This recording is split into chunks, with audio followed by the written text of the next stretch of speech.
नमस्कार फरीदाबाद, मैं सौरभ भारद्वाज। कल पूरा राष्ट्र स्वतंत्रता दिवस मनाएगा, लेकिन कांग्रेस ने एक पूरा माहौल बना रखा है फिलहाल कि हमारे वोट चोरी हो रहे हैं।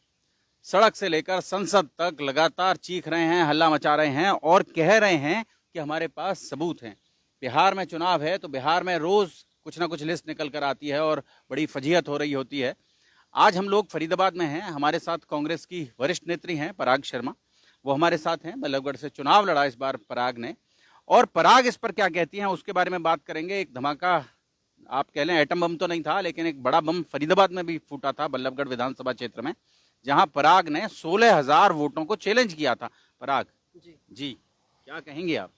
पेशे से वकील भी हैं आप जी। बिल्कुल। मैं पेशे से वकील हूँ। मैं दिल्ली यूनिवर्सिटी से लॉ ग्रेजुएट हूँ और हम लोगों ने मैं तीसरी पीढ़ी की वकील हूँ अपने परिवार से। देखिए, मेरी पार्टी ने मुझे कैंडिडेट बनाया इन विधानसभा चुनावों में। मैंने बल्लभगढ़ से ऑफिशियली को अपनी पार्टी को रिप्रेजेंट किया है।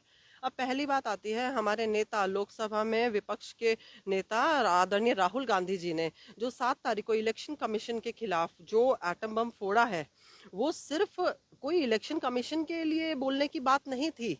मुद्दे की बात यह है कि आज देश में डेमोक्रेसी, लोकतंत्र की हत्या हो चुकी है। अगर आप हम लोग अब्राहम लिंकन को कोट करेंगे तो डेमोक्रेसी क्या प्रोसेस है? It is by the people, of the people, for the people. जनता का, जनता के द्वारा, जनता के लिए। लेकिन इलेक्शन कमीशन इसको क्या कर चुका है? बीजेपी क्या कर चुका है? बीजेपी का बीजेपी के द्वारा बीजेपी के लिए। देखिए, 5 तरह की वोट चोरी पकड़ी है हमारे नेता राहुल गांधी जी ने। और बल्लभगढ़ विधानसभा में मैंने इलेक्शन से पहले, देखिए मेरे पास डॉक्यूमेंट्स हैं, मैं ऑन रिकॉर्ड बात कर रही हूँ, फैक्ट्स को स्टेट कर रही हूँ। और ये मैं अपने या अपनी पार्टी की खातिर नहीं कर रही, मैं बल्लभगढ़ की जनता के लिए ये बात कर रही हूँ, ऑन रिकॉर्ड बोलती हूँ। 18 सितंबर की ये डेट है 2024 की। मैंने डिस्ट्रिक्ट इलेक्शन ऑफिसर को सेक्टर 12 मिनी सचिवालय में complaint against bogus votes in the voter list of Ballabhgarh assembly constituency number 88 district Faridabad. इसमें हमने 16,000 बोगस और फेक वोटर्स की लिस्ट को हमने बाकायदा इसकी कॉपी इलेक्शन कमीशन को दे रखी है, रिक्वेस्ट कर रखी है कि इस नेम्स को, इन बोगस वोटर्स को कैंसिल किया जाए। ठीक है। इसकी जो हमारी सीसी है वो chief election commissioner union of India, state election commissioner Haryana को दी गई है। ये इसकी रिसीविंग है, आप देख सकते हैं, सील्ड है ये डॉक्यूमेंट। राइट। जी, दूसरी बात आती है कि पराग ये, कैसे लगा आपको कि ये और देखिए, ये 24 तारीख को आपने दी चुनाव के? ये 18 सितंबर 18 सितंबर। 2024 को। यस। देखिए, इससे पहले भी हमारी वर्बल डिस्कशंस हो रही थी, हम लोग अपनी कंप्लेंट्स दर्ज करा रहे थे, लेकिन क्योंकि हर चीज़ ऑन रिकॉर्ड होती है तो उसे लिखित तौर पर हमें देना पड़ता है। हम लोगों को पता था कि हम चुनाव में हैं तो हमें तैयारी करनी है। जैसे जैसे हमारे कुछ साथियों को पता चला कि वोटर लिस्ट में कई नाम रिपीटिशन में हैं, तो हमने उन पर वर्क करा। कुछ तो हमें भी डाउट हुआ था। जब हमने वर्क किया तो हमें कुछ ऐसे तथ्य देखने को मिले जो आप हैरान कर देने वाले हैं।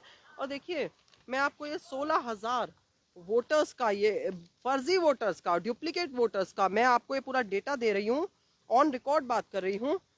नेम्स हैं, वोटर आईडी है, सीरियल नंबर है, father's name, house number, address, age, gender. यहाँ पे आप, मतलब आपको ये दिखेगा एपिक नंबर सबके अलग हैं। नेम सेम है, फादर्स नेम सेम है, कई में एड्रेसेस भी सेम है, उम्र सेम है, जेंडर सेम है। आप एक बड़ा, आपको बड़ा अटपटा लगेगा कि एक आस्था पांडा नाम की ये वोटर है। पांडास नॉर्मली जनरली आपको फरीदाबाद में नहीं मिलेंगे। और बल्लभगढ़ में आस्था पांडा नाम की वोटर, जिनके पिताजी का नाम, तीन तीन वोटर हैं। ये 3 बना दिए गए हैं इलेक्शन कमीशन के द्वारा। इनको 3 एपिक आईडीज इश्यू करे गए हैं। और स्मृति रंजन पांडा, और हाउस नंबर क्या है, अच्छा, 1252। तीनों के फादर स्मृति रंजन पांडा हैं। बिल्कुल, तीनों आस्था पांडा के पिताजी भी सेम हैं। इनका एड्रेस भी 1252 है, 1252 सेक्टर 3 उम्र भी तीनों की सेम है, 24 साल 24 साल 24 साल। और स्त्री हैं, ये महिला हैं, फीमेल फीमेल फीमेल। ठीक है। ऐसे ही अभिषेक हैं, इनके भी पिताजी मुकेश हैं, ये भी 3 बार इनको एपिक आईडी इशू कर दी गई है। आरती हैं, इनके भी पिताजी राजकुमार हैं, इनको भी 3 बार एपिक आईडी इशू कर दी गई है। और ये तमाम जो मैं आपको दिखा रही हूँ, ये सिर्फ हाईलाइटेड ही नहीं, ये पूरा का पूरा डॉकेट जो है, ये डुप्लीकेट वोटर्स का है बल्लभगढ़ विधानसभा में। आप अजय गुप्ता को लीजिए, ये वोटर हैं, 3 बार इनका नाम है, 3 बार इनके पिताजी का नाम है शिव शंकर गुप्ता। मकान नंबर है 2080 2080 2080, सेक्टर 3 उम्र भी 55 55 55, मेल मेल मेल। देखिए, booth number 10, booth number 10, booth number 26। तो आप ये समझ सकते हैं कि कितना फ्री एंड फेयर हुआ है हरियाणा का इलेक्शन अगर आप देखें 2024 का। और सबसे बड़ी बात है, देखिए ये बात करते हैं इक्वालिटी और जस्टिस की। जस्टिस कौन सा है हमारे प्रियम्बल में? Social, economic and political. Political justice तो आपने खत्म कर दिया। दूसरी बात है, आप हमारे नेता से, आप आदरणीय राहुल गांधी से इलेक्शन पराग कमीशन। रोक रहा हूँ, मैं आपको रोक रहा हूँ। पराग, ये 16,000 वोट हैं। जी एक पल को हम ये मान भी लेते हैं कि ये 16,000 वोट पड़ गए जी और उस व्यक्ति को मिल गए जो भाजपा का वहां से प्रत्याशी था और वो जीत गया इन 16,000 वोटों की वजह से। पराग, आप तो चौथे नंबर पर रहे, जी। तो आपको तो इससे कोई विशेष फर्क पड़ने वाला नहीं था। देखिए, एक चुनाव की हार या जीत ना मेरी पार्टी को खत्म करती है, ना पराग शर्मा को खत्म करती है। लेकिन आप इस मुद्दे को देखिए, जिस तरीके से वोट चोरी को चलाया गया और इसमें साठ गांठ किसकी रही? सत्ता इनकी है, ये सत्ता में बैठे हैं, तंत्र यंत्र सब कुछ इनका है, अधिकारी इनके हैं, ये मशीनें बदल देते हैं, तो डेटा बदलने में कितना समय लग रहा है। दूसरी बात, मैं चुनाव हारी हूं, मेरी जमानत जब्त हुई है, चौथे नंबर पे आई थी।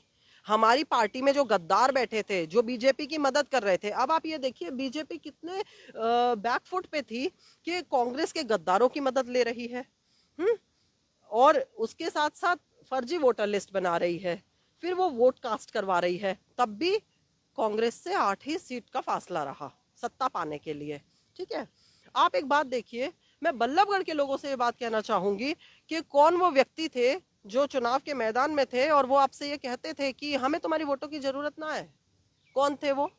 भाई, जिसको वोटों की जरूरत होती है वो पैर भी पकड़ता है, हाथ भी जोड़ता है, विकास भी करवाता है। आज बल्लभगढ़ में टूटी सड़कें, बहते हुए गंदे नाले, भरे हुए कूड़े के ढेर, नौकरियां नहीं हैं, व्यवस्थाएं नहीं हैं। सिर्फ नारियल फोड़ देने से विकास नहीं होता। आप नौकरियां दे रहे हैं, आप क्या विकास करवा रहे हैं? क्या हॉस्पिटल्स बना रहे हैं? क्या नए स्कूल बन के आ रहे हैं? क्या लोगों को तवज्जो मिल रही है? क्या पूरा राशन मिल रहा है? विकास वो होता है। अगर किसी को अपने ही वोटर लिस्ट बना के वोट डलवाने हैं तो वो जनता के विकास को नहीं तवज्जो देगा। और ये बात बल्लभगढ़ में पूरी तरीके से लागू हो चुकी है। पराग, आपने ये कंप्लेंट की, हाँ, और इसके बाद चुनाव मैं आपको चुनाव से पूरा पहले की आपने हाँ ये। जी, एक बात मैं आपके सवाल का जवाब देना चाहूंगी।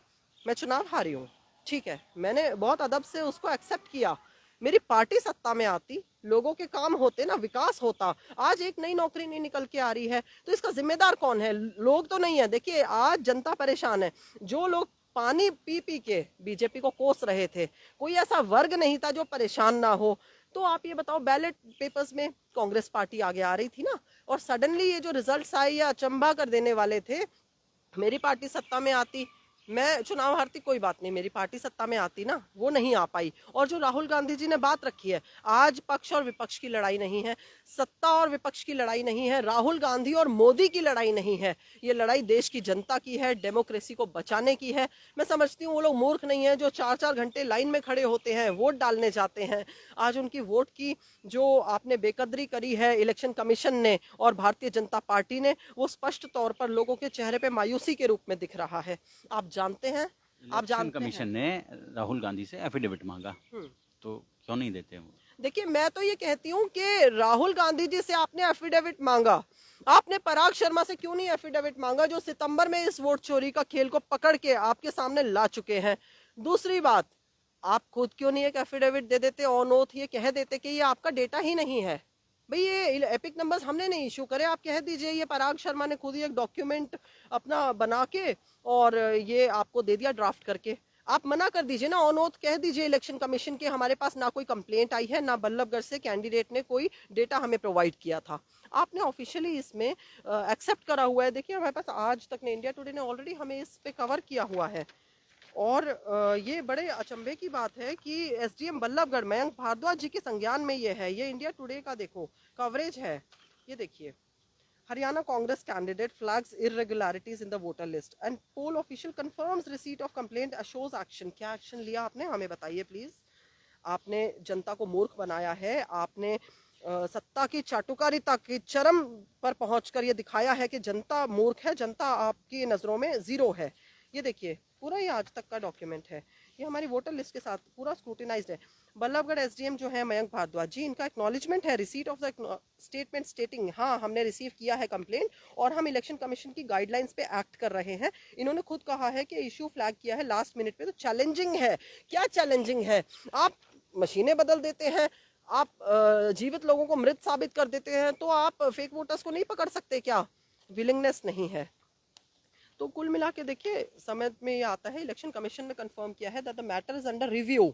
मैटर अंडर रिव्यू बता दिया है इलेक्शन कमीशन ने, ऑफिशियल ने, और कहा है necessary steps will be taken to address any irregularities in the voter list. आपने क्या एक्शन लिया है? आज मेरे ख्याल अब अगस्त का महीना आ गया है, 10-12 महीने 10 महीने हो लगभग गए, लगभग एक साल 11 होने को महीने है। हो गए। तो आपने 11 महीने में क्या मेरी कंप्लेंट पे कॉग्निजेंस लिया है, क्या आपने उस पर एक्शन लिया है? हमें कुछ नहीं पता। कुल मिला के बात यह है कि जो लोग अचंभे में थे कि बीजेपी की सरकार कैसे आ गई, वो ऐसे आ गई। आपके वोट मांगने या आपके वोट देने से भी फर्क नहीं पड़ रहा बीजेपी को। बीजेपी अपना इंतजाम करके बैठी है। देखिए इंतजाम से मुझे याद आया, फिर वो कहते हैं ना बशीर का वो मेरे को लफ्ज याद आते हैं बशीर कि बद्र के। बिल्कुल बशीर बद्र की बात याद आती है मुझे उनके कि भाई मैं बोलता हूं तो इल्जाम लगता है बगावत का और मैं चुप रहूं तो बड़ी बेबसी सी होती है। आपको याद होगा मुख्यमंत्री ने तो इलेक्शन के रिजल्ट से पहले कहा था ना कुछ के इंतजाम हो चुके हैं, हमारे पास सारे इंतजाम है। आज हरियाणा की जनता जानना चाहती है आपने किन इंतजामों की बात करी थी, क्योंकि जनता तो पानी पी पी कर बीजेपी को कोस रही थी।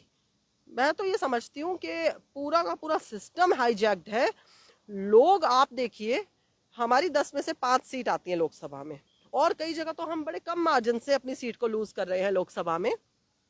विद इन हमारे 4 महीने विधानसभा के चुनाव होते हैं, बच्चा बच्चा कह रहा है आज कांग्रेस की सरकार आएगी। राहुल जी ने बोला कि माहौल ही अलग था। ग्राउंड पे आप जाओ, रियलिटी देखिए। ठीक है, 2-4 सीट का फासला समझ में आता है, अदर देन दैट हम 37 सीट पे आ जाते हैं। इसके बाद क्या होता है? बहुत सारी चीजें एक बताई सेकेंड जाती हैं। बस, इसके बाद आप ये देखिए, आता है निगम का चुनाव। अब इनकी सत्ता है, आप ये बताइए कितनी वोटिंग परसेंटेज थी, कितने लोग वोट डालने गए? आप तो फील्ड में रहते हैं ना, वोटिंग वाले दिन सारे बूथ खाली पड़े थे, क्योंकि लोग जानते हैं कि आप कहीं भी बटन दबाओ, आप वोट भी मत दो, सत्ता में बीजेपी आएगी। तो ये बात है, देखिए बहुत दुख की बात है। पर बार बार बात होती है कि अभी ये आप 16,000 वोट आंकड़ा लेकर बैठे हैं। अभी चर्चा होती है कि हरियाणा में कास्ट जो आप कह लें कि एक केमिस्ट्री ऐसी बन गई थी, एक ऐसा गठजोड़ कर लिया था भाजपा ने, जिसकी वजह से उन्हें थोड़े से ही तो वोट ज़्यादा मिले। 25-30 हज़ार वोट थे फालतू जो जी, और उन्हें फालतू मिले और उसके बाद वो पावर में आ गए और बहुत मार्जिन की सीटें जीते, छोटे छोटे मार्जिन की सीटें जीते। देखिए ये कहते हैं ना, सत्य को प्रमाण की जरूरत नहीं थी, प्रत्यक्ष को प्रमाण की जरूरत नहीं है। हाथ कंगन को आरसी क्या और पढ़े लिखे को फारसी क्या, ये डॉक्यूमेंट्स बता रहे हैं, अपने आप बोल रहे हैं ना कागजात। ये कोई मैंने आज नहीं बना दिए राहुल गांधी जी की प्रेस कॉन्फ्रेंस देखकर। हरियाणा की जनता को पूरी तरीके से ठगा गया है और ये पूरा आई वॉश है। गांव देहात में एकदम पता चल जाता है कौन किस मोहल्ले से आ रहा है। यस, वहाँ जो आपका पोलिंग एजेंट बैठता है वो तुरंत पहचान लेता है कि ये आदमी है कि नहीं है। देखिए आपने बिल्कुल सही सटीक बात बोली है कि गांव देहात में तो जो व्यक्ति चल के जा रहा है, दूर से कोई बता देगा फलाने की बहू है, फलाने की बेटी है, फलाने की पोती है, फलाने का बेटा जा रहा है। ठीक है, बात कहाँ आती है? शहरों में।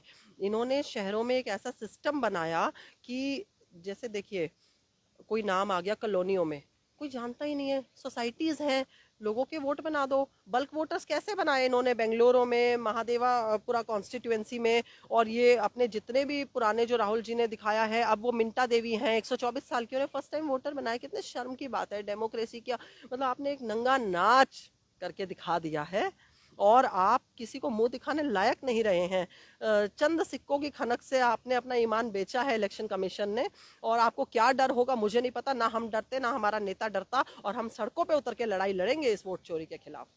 चलिए, आप सुन रहे हैं, समझ रहे हैं कि वो कह रही हैं कि जो शहरी इलाके हैं। यस, बहुत आसान है। देखिए आप खुद मुझसे ज़्यादा आप लोगों के बीच में रहते हैं, क्योंकि आप लोग तहकीकात करते हैं चीज़ों की। आप इन एड्रेसेस पे जाके पता करेंगे तो आपको इन एड्रेसेस पे एपिक नंबर तो दिख रहे हैं, लेकिन ये एक ही व्यक्ति 3 एड्रेसेस पे कैसे मिल सकता है एक वक्त पे?